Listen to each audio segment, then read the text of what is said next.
You've found AskMisterWizard.com, where serious learning is fun. This is just one of many episodes from AskMisterWizard.com. Please check out our YouTube channel or go directly to our website, www.AskMisterWizard.com, to find the rest. Thanks. Welcome to my Linux desktop. This is PC Linux OS, one of the most popular Linux distributions, and I've chosen their Minime distribution and updated it as of today, the 10th of April 2015. This is a minimal, simple PC Linux OS, a minimal, simple Linux with really very few frills on it, and could represent the basic Linux setup from any of the Linux desktop distributions. I'm going to use it to compile some software and demonstrate the general principles involved in obtaining software from the internet and compiling it from source code. To illustrate this process, I've chosen a flight simulator program called GL-117. I've got several desktops here, and I'm going to go to one of them where I've got a browser with several tabs already loaded up in preparation for this. But as we do this, please keep in mind that this is a brand new, unenhanced version of a very simple Linux, and I'm going to show how to get absolutely all of the pieces involved to compile this source code, representing what you would have to do with pretty much any modern game or graphically intensive piece of software that you want to compile from source code. The software I'm looking for is called GL-117, and we can learn about it with a simple Google search. If I type in GL-117, you'll see there's a website about it. It happens I've already got this website open over here. So here's their website, and among the things you can learn is what it is, and there's the fact that there's several tabs here about what GL-117 is. It says it's an action flight simulator for Linux and Unix and MS Windows. I've actually run it a few times, and I kind of like it. It's rather cool. I can download it. We can get the docs. I want to go ahead and get the documentation, and I've already gone here with one of my tabs on my browser here. So this is the documentation, and section 1.3 talks about Linux and Unix installation. We're going to follow the exact steps here in the documentation, which is about 1/4 of the way through the manual. You can see the user manual here by scrolling down into it. We can get right back there to Linux and Unix installation. It asks if I got a binary package, and that's not what's interesting to me. So we're going to instead skip down here where it says in order to compile GL-117, you will also have to install the development versions of -devel of several packages. For example, it says I'm going to need to get, let's see, the packages for all the libraries above. So we're going to have to get the libraries for the well-known libraries for GL and GLU and GLUT and SDL. So let's go do that. To commence that operation, I'm going to go to a new desktop and fire up my Synaptic Package Manager, which represents any of the various ways that Linux people get new software. Of course, it demands my root password, and it'll take a few minutes here and analyze all the software that's on my computer, and then ask me to compare it with the software in the online repository. To make that comparison, I have to click here on Reload, where it's going to go out to the internet, to the well-known PC Linux OS free repository, where all the software is kept in its latest and greatest form. And it will compare what's on my computer with what's out there on the repository, and if I need to do any updates, it'll warn me.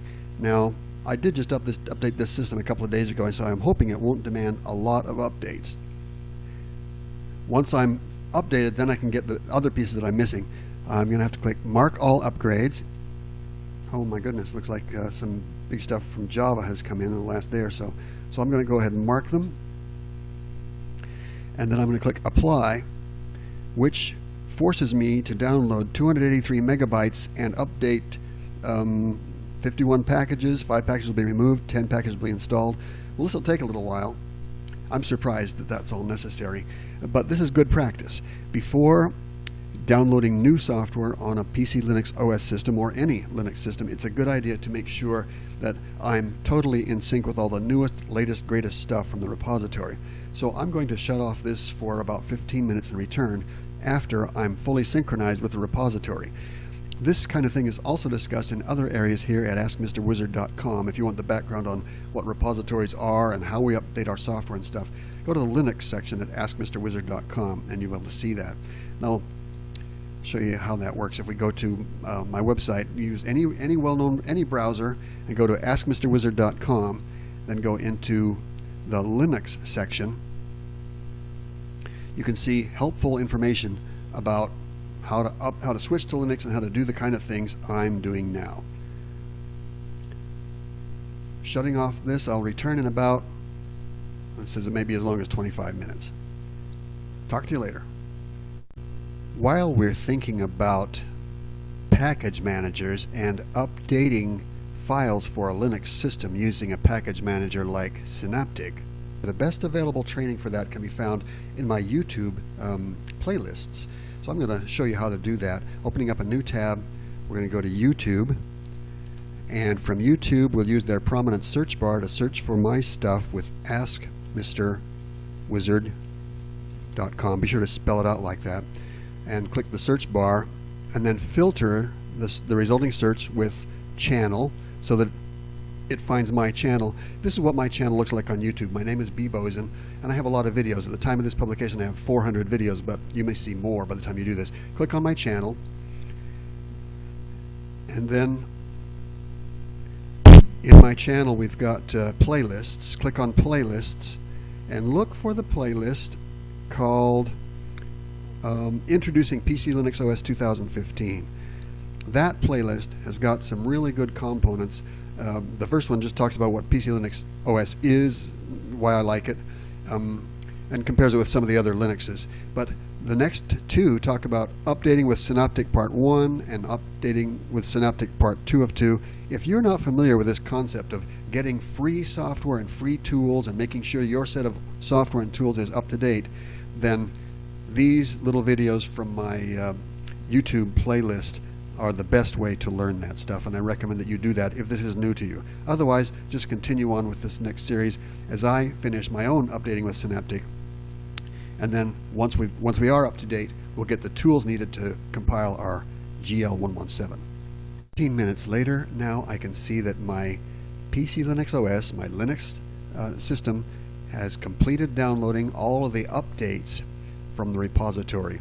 This means that my software, everything installed, this entire long list of installed software, is fully up to date and fully synchronized with the latest, greatest stuff from the free repositories from the Linux community. That's where I want to be before I start getting more tools. I'm going to leave Synaptic here ready to get more tools while I hop over to another desktop where we can look at that installation manual for GL-117. This is the documentation for how to get it running on Linux. We have two choices. We can use a binary distribution, but that's boring. We don't have the kind of control I want. Or we can compile. That's what I want to do. I want to compile this software. In order to compile it, we're going to need to get some tools. I need, of course, a compiler and a linker, which virtually every desktop Linux system already has. And we're also going to need what we call library components. Notice that in either case, I need libraries for GL, GLU, GLUT, SDL, and SDL Mixer. These are actually pretty familiar and well-known packages in the Linux community, and probably my Linux already has most of these things. If you have a typical Linux desktop system, you probably also have them also. I happen to know that most of these GL things are typically bundled together in a thing called GLUT. The GL Utilities typically has them all. So I'm going to hop over to my Synaptic Package Manager and search for GLUT and just see what we've got. Looks like I've got the library for lib3 GLUT3, but I don't have the development package for that. And so I'm going to mark that for installation, which will pull in a bunch of other development tools that are related to it. I marked that for installation because, going back to the documentation, this is the documentation on my package, it says I need to compile it, I need the devel versions of those libraries. So that's why when I went to Synaptic, I told it I wanted to get this devel option. I'm going to apply this, and it says it's going to download 47.5, excuse me, download 8 megabytes. So quickly wait while it goes and gets 18 new files. We can watch it do this, and that should pull in most of the pieces we need. While that's cooking, I'm going to go back to my documentation and see that I also am going to need SDL Mixer and SDL. SDL and SDL Mixer. I've probably already got the SDL library. If not, we'll go get it. And the SDL Mixer. I'm going to need the development version of SDL, which I probably don't have. So let's go back and take a look at Synaptic. It says it's almost finished downloading those 18 files. Here's the last one coming. Applying the changes. So that will update all of the GL, GLU, and GLUT, GLUtil stuff as described in the documentation.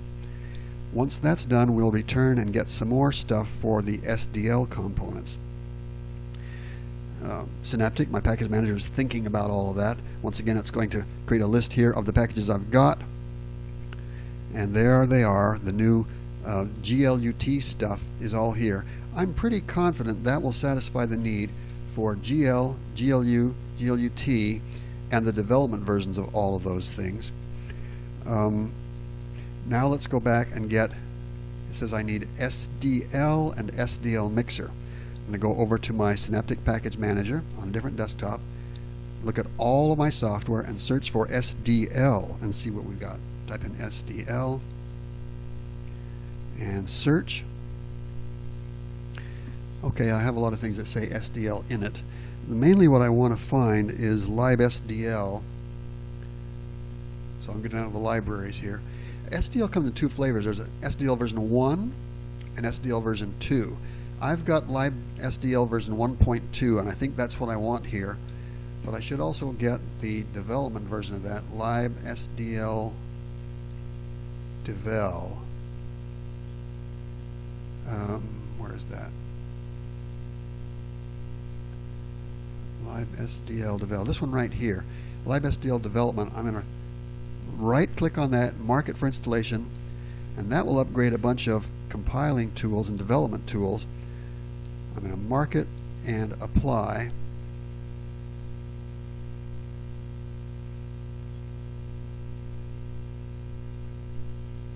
What's going on here?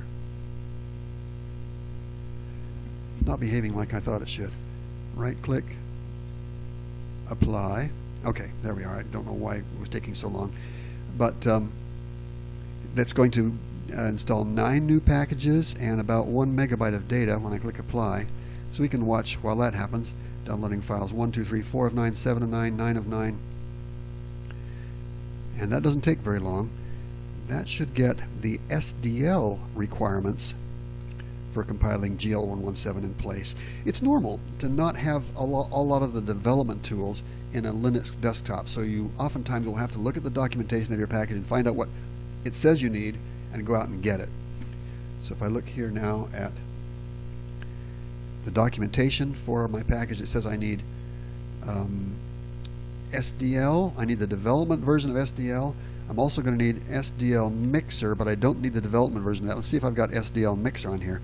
Going back to my Synaptic package, in the searching in all the packages, I'm going to look for SDL-Mixer. Spell it right. Searching for SDL Mixer. Oh, maybe I need to spell the name differently. SDL_Mixer. Okay. Search for SDL_Mixer. There it is. I've got the lib for SDL Mixer. I'm probably in good shape. It says I don't need the development package for that.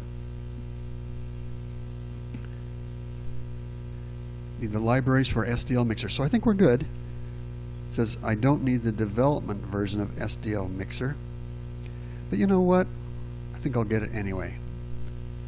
because it's here and it seems odd not to get it. We're going to mark that and apply it. It says that's going to download 3.6 megabytes, which won't take very long. So it's going to download 15 files. There's file 3, file 4. We can look at the progress of individual files if we're interested here. They come in fast. Files 11, 12, 13, 14, and 15. That should meet all the requirements to compile the source code for GL-117. Now, I haven't got the source code yet. Now that I've got all the prerequisites in place, according to the documentation, I'll just let this Synaptics settle down here, make sure no Synaptics not complaining about any problems. So I think we are good. Wonder if I want the SDL Mixer player. I'm going to get that too, just for good measure. 8 megabytes coming down for that. While that comes down, look at the documentation again. It says to compile it, I need the devel versions of GL, GLU, GLUT, SDL. I think that's got it all. Oh, I've also found, just from experience, I've learned there's a package called Mesa that often solves problems in this area. So I'm also going to see if I've got lib Mesa devel, or Mesa devel. Let's search for Mesa. By searching for Mesa, I've just learned from experience, oftentimes Mesa solves some of these problems. So lib Mesa glue-devel, we've got that one, that's good. And I've got Mesa.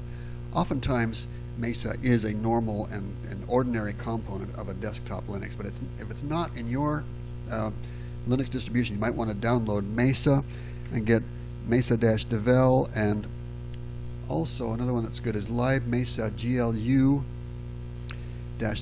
If you've got these things, you've got a robust and sophisticated compiling environment that'll serve you well for these things. I think we're done with Synaptic. I'm going to just go ahead and quit out of it and go back to my web browser and searching for GL-117 just to figure out how to download it. I'm pretty sure it's going to refer us, yes, it refers to sourceforge.net. By going to sourceforge.net, and here it is. The sourceforge.net is a place where a lot of programmers store and publicly publish the source code for their programs. And it looks like there's a section here called Code, CVS repositories, Files. I think I like this section here on Files. Yeah, looking for the latest download. We're going to go ahead and download this. There's a big file, looks like a 2.4 megabyte file with this long name that's compressed and archived according to the usual and ordinary conventions of Linux or Unix. I'm going to left click on this, and it says your download will start shortly. They want me to look at an ad, of course. Download will start in 1 second. I'm hoping it's downloading. Okay, there it is. You've chosen to open this. I want to save this file.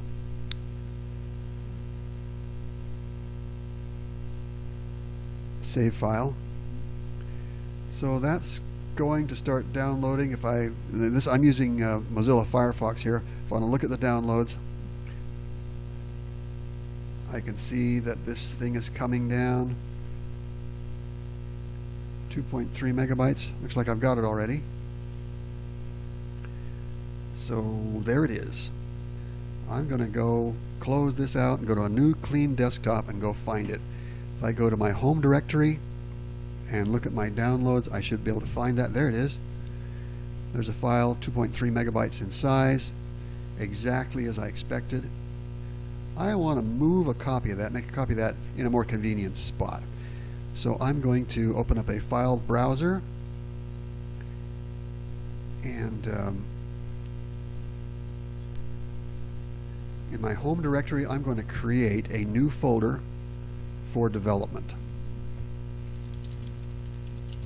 And within that development folder, I'm going to create a new one called source code for source. And I happen to know this package is written in C++.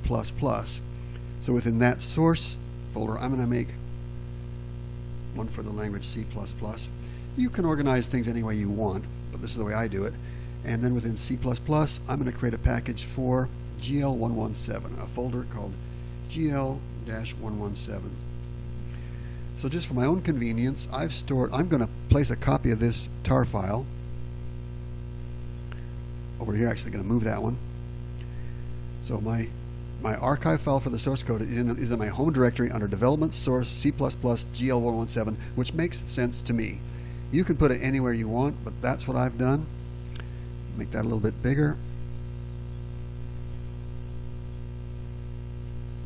so you can see it better. And being archived, I want now to de-archive it. To do that, following the usual and customary norms for Linux, I'm going to right-click on that file, and I'm offered the actions of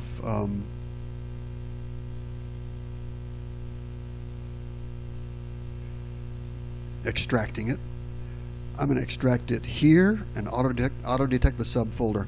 There are a zillion ways to decompress and archive, and your distribution may offer different options and tools to do it, but in this case, that's all I had to do is right-click on it and say extract here, which has created this new folder.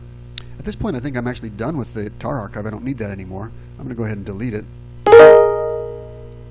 and go into the source code that they've given me.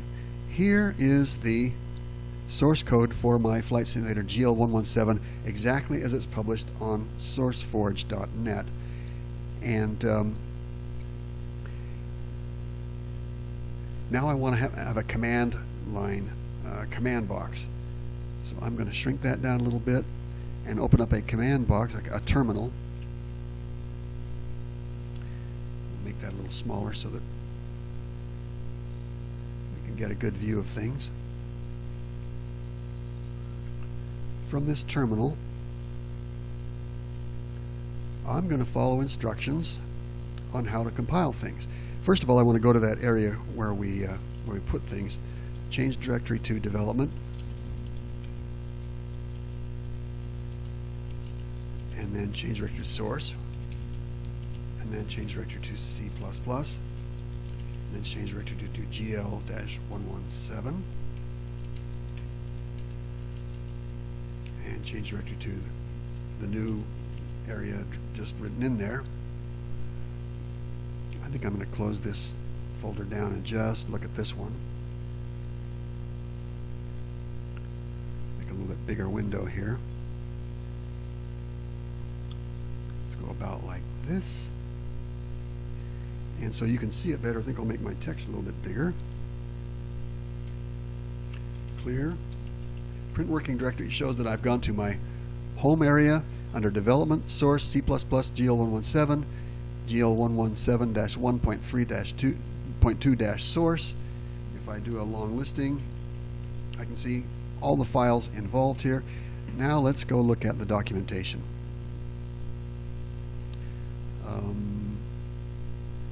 We're back at this documentation as published on the internet about my package, how to compile it. It says, as root, do the following steps in the source directory. I'm going to run /configure and then make as root. So it looks like I need to become root. Substitute user as root. It'll ask me for root's password.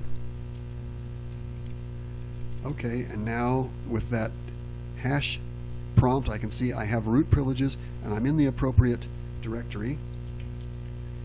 And it says I should run configure, and I can see there actually, is that what they said to do? Yeah, run configure. And I can see there already is a file here named configure, and it is executable. See those X's? So exactly as they say I should type /configure and then make. So I'm going to do that actually right here. Myself a few blank lines, type /configure. This will run a complex script that'll check to see that I have all the appropriate tools. and mostly it says yes here. When it finds tools I don't have, it can make adaptations. I did not see any error messages in that process, so I think that is good. That probably means I now have a make file.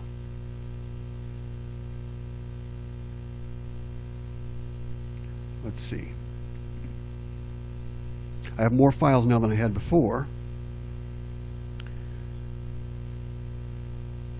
Oh yes, I have a make file, and that was built just now.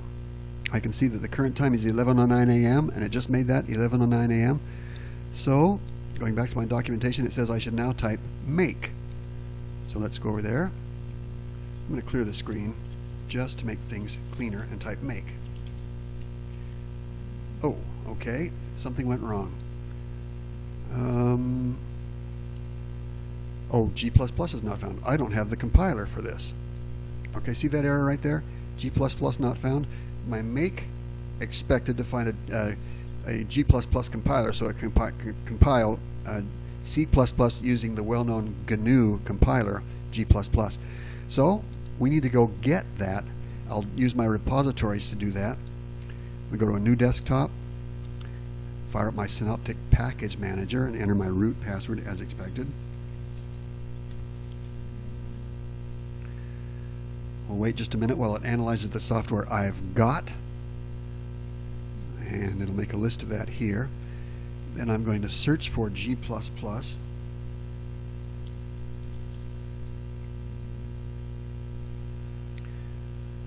Oh, that's the wrong one. Let me search for C++, I think. That's the way to find it here. You just have to have experience to know what to ask for with some of this stuff. Let's see what we got here. I want GCC is what I really want. Let's see. There we are. This is what I want. The GNU CC compilers with C++ support. This package adds C++ support to the GNU C compiler. That, I think, is what I want. I'm going to right-click for that, mark for installation, and click Apply. It says it's going to download 5.6 megabytes. So we'll wait just a minute while that comes down. Once again, for the sake of entertainment, we can look at the progress of individual files and see them coming. Looks like there's only one file that's necessary. Estimates will have it in 9 or 10 seconds. This will make my C compiler smarter. It is normal for any Linux desktop distribution to have a C compiler. They almost always give you the free, well-known GNU C compiler. But it's not so commonplace to have a C++ compiler. And so that's what we've done here, is we've downloaded a tool that should allow my compiler to be smart enough to handle C++. I now think I'm done with Synaptic. I'm going to close this down. We should have all the packages we need. Let's go back to my command shell, and I think I'll just type clear to clear that off. No, I don't want that. Clear and make. Okay, it's compiling. Lots of text coming by. I can see lots of warnings. Lots and lots of warnings, but I don't see any errors. And now we can see it's done. It generated a lot of messages, and it's good practice to look at them. Let's take a moment and scroll back at that message list. Okay, we could take a lot of time and look at all these warnings, but some of them are kind of confusing because it says this is a warning, and the text of the warning actually includes the word error.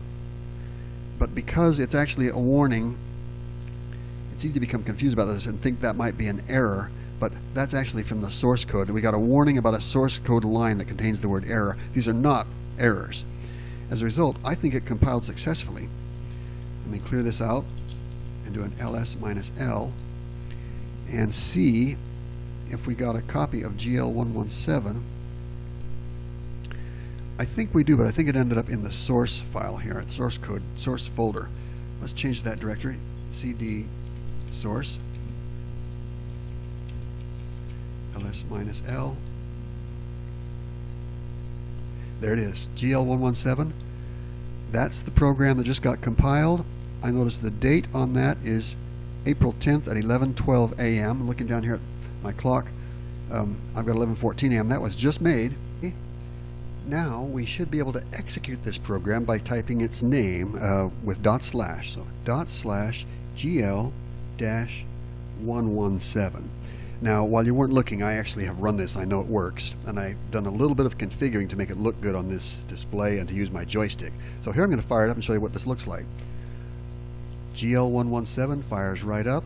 I've got it running in a window for compatibility with my video, and I can go to training and fly an aerodynamic tutorial like this. This is a little flight simulator. I'm rolling my joystick to the left and to the right, so you can see my joystick here. If I push my joystick forward, pull it back, roll to the side, roll to the other side. I can twist my joystick a little bit. You can see how that works. GL-117, fun little basic arcade-ish flight simulator that gives great performance. Notice I'm getting like 50 frames per second up there in the upper left corner. Compiling, so we've now shown how to get the source code, configure your computer to compile things, get all unnecessary components, compile it from source, link it, run it, configure it, and what it looks like. This is, I'm going to hit escape to exit out of this. Those are the steps you would follow to compile and link and configure and run almost any high-performance, gaming-oriented or graphically-oriented program written with modern tools on a Linux system. Thanks. That's the end of this little tutorial. Well, if you've been able to follow along and compile your own copy of GL-117, and especially if this is the first time you've ever compiled a thing like this, you're to be congratulated. You can now follow these same principles to download almost any software package or software program that's bundled up and published on the internet in the usual and customary way for recompiling on almost any desktop Linux environment. The next thing you may want to do is make improvements to that program. You can actually change the way the program works. In order to do that, there are some other things you're going to need to learn, commencing with the basics of the programming language in which it is written. I happen to know that this one is written in C++, and there are some resources on our AskMisterWizard.com website that can teach even the beginner how to learn the C++ language. Let's go over there and I'll show you what I mean. On my website, if you go to AskMisterWizard.com, look for the entry from February 2015. Actually, there are a bunch of recent entries that talk about learn to program computers in C++, various parts. Right now there are parts 13 and 14 published in February 2015. But if you click on any of these learn to program computers in C++ playlists, it'll take you to my YouTube playlist on the subject, where there are a whole bunch of parts here. You see part 0 through part 14 here. Watch those all in order. Click on play all, and you'll get the beginnings and the basis for learning to program in C++. And once you know that, then you can go ahead and use an editor and make changes to these C++ or CPP source code files to improve the operation of this or similar programs. This is fun. It's not something that's going to be trivial. You'll have to spend some time learning this and some other tools, but you're empowered to do it now and encouraged. Thank you. We sure appreciate your support here at AskMisterWizard.com.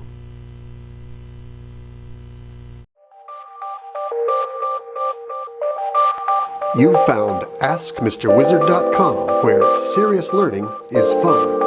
This is just one of many episodes from AskMisterWizard.com. Please check out our YouTube channel or go directly to our website, www.askmisterwizard.com, to find the rest. Thanks.